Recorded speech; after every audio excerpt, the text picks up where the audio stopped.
Mrs. Rojaye Sarah ìyá Agagu gbé láńlẹ̀ òdìdè ọdún ẹ̀ lóde ó tún ti rọ́dún. Happy birthday to you abiyamọ rere. Owó màmá ìtùnú olúwa, owó màmá Oyindakọ́lá, owó màmá Babájídé. Èmi ò kúkú pé rẹ síbi ire gbogbo ayọ̀ gbogbo kúkú ni mò ń pè rẹ sí o. Abiyamọ rere gbé láńlẹ̀ òdìdè ọ̀yá wa àmùjù ọ̀pẹ tó rọ́dún ẹ̀ lóde. Ìyá Agagu ọdún èyí o kò ní jáṣe mọ́, wá ṣàmọ́dún o ṣàmọ́ ṣàmì. Ọdún èyí o kò ní jáṣe mọ́, wá ṣàmọ́dún o ṣàmọ́ ṣàmì. Àmọ́ ó lónìí ó dilé àrẹwà lóbìnrin, ó dilé yèyé wa tó dá yèyé wa tó níláárí. Màmá wa Mrs. Rojaye Sarah tí gbogbo ayé ń pè ní Ìyá Agagu níṣẹ́ ọjọ́ bí lónìí ó tá a fi dáṣọ fúnjó tí gbogbo wa fi ṣàyẹyẹ. Arẹwà lóbìnrin ọmọ lẹ́sẹ̀ bí aláàrí ẹ̀rí, eyín fúnjòwé eyín mẹ́nugbọ́n arágbáṣọró. Owó màmá ìtùnú olúwa, owó màmá Oyindakọ́lá, owó màmá Babájídé. Kó wá sígbà tí wàá lò láyé ó ní mọ́sáré ọmọ lágbára ọlọ́run ọba ẹ̀ ní gbọ́pọ̀ gbogbo tẹ́ ẹ ní. Ọmọ yín Oyindakọ́lá ló gbé mi débi, ó ní àlámọ̀wọ́ ọmọ alárí ọ̀dẹ. Wá báńkì wúrà mi, wá báńkì àbí a máa bọ̀jà gbọ̀rọ̀gbọ̀rọ̀, wá báńkì yèyé ọmọ tó ṣiṣẹ́ ọmọ. Màmá wa jẹun ọmọ kalẹ̀.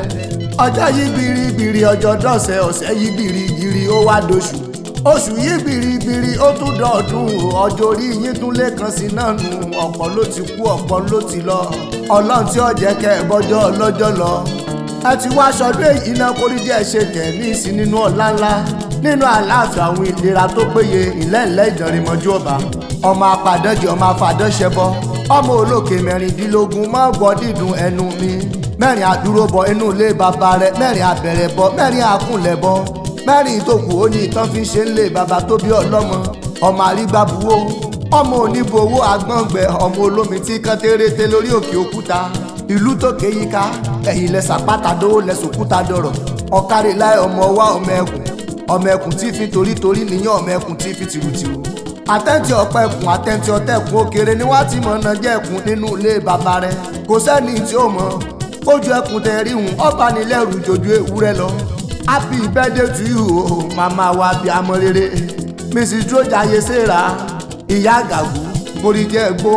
Kẹ́ ẹ dára lẹ́wà bí ọ̀sìnsìn, kẹ́ ẹ gbó bí olúgbogbo tí gbó láyé, kẹ́ ẹ gbó bí olúgbogbo tí gbó.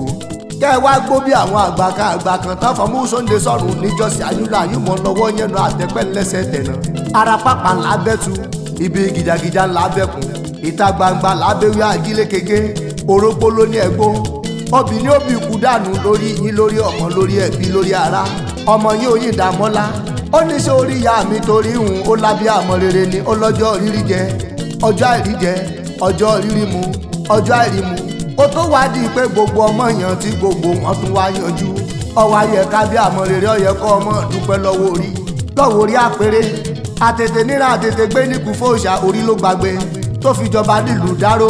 Ìyá Agagu orí ló gbàlùkò tó fi jọba lóde kòsùn, orí ló gbé lékelèké tó fi jọba òde kẹfún.